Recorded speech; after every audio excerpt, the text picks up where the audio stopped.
Hi everyone, just finished the opening round here, about to begin the weekend round, so I want to put out this content here so I don't lose the videos.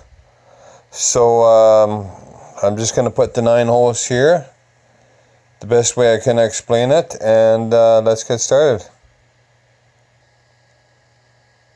Alright, this is the first hole. This is a par 3. This one here is a difficult par 3. You can play a rough bump on this hole, but I find it very inconsistent. I've tried it several times. I didn't like it, so I decided to go a different route this tournament. I'm going to do the jump over shot. This shot here is also kind of inconsistent. You have to be careful with this wind. You have to look at the wind. You have to pay attention to the miles per hour. You should also pay attention to the angle, which I did not do. I was just paying attention to the miles per hour, and I was doing my adjustments accordingly to that. So what I actually did was my initial starting point was always the white touch in the rough. And then from there I looked at the ball guide and I played it to the miles per hour. And I'll kind of show you what I did. You can see we went to the left here.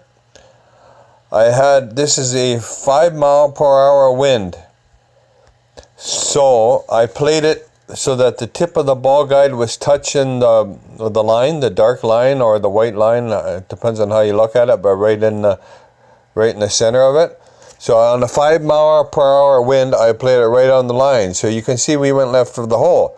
So next time I would probably tweak that and play it so that the tip was a little bit right of that line. Okay. I also played a 5.5. The reason I played that line is because I played a 5.5 mile per hour wind earlier, and I did go in, but it went in on the left side of the hole, but it did go in 5.5, and I played that on the line as well.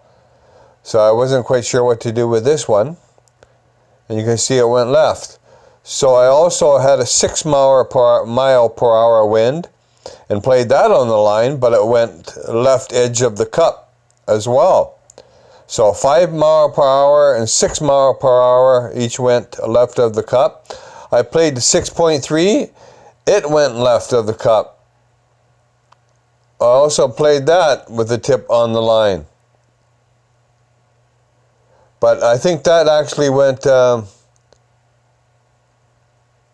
yeah, actually I played that one. Actually I played the 6.3 miles per hour. This was early. I played that one middle of the dark square. So I had the tip going in the middle of the dark square. And that went quite a bit to the left of the hole. So that was when I first started playing. So I knew that was totally out to lunch. So if you get a 6.3 mile... So what I'm discovering is with the higher the mile per hour, the more right you have to go. So I actually had a 6.5 mile per hour. I played that on the line. And it doesn't show the results of it. But what I did say I needed to be doing was playing it right of the line. So it looks like when you're getting above 6, you're going to have to go to the right of that dark line. So probably experiment a little bit. You might have to go to the middle of the square. And I also played this hole at 25% maximum distance of your club. But it is actually 82% slider. It's not actually 100% max distance. It's around 82%. So you can experiment with that as well. But with all my shots, I stuck to one basic thing, and I stuck with 100%. So if you're playing 82% slider, things could change. But it is a good starting point for future tournaments and references. So that's basically all I can give you with that. But like I said, I did sink it with 5.5 miles per hour, and I played it on the line. So if you ever get 5.5, you can play it on the line. You probably get it. Like as you see in this video, I played this at 5 on the line, and it went left. So I'd probably play just a little bit to the right of the line. So good luck. Thanks for watching hole 1. I know it's a little bit confusing, but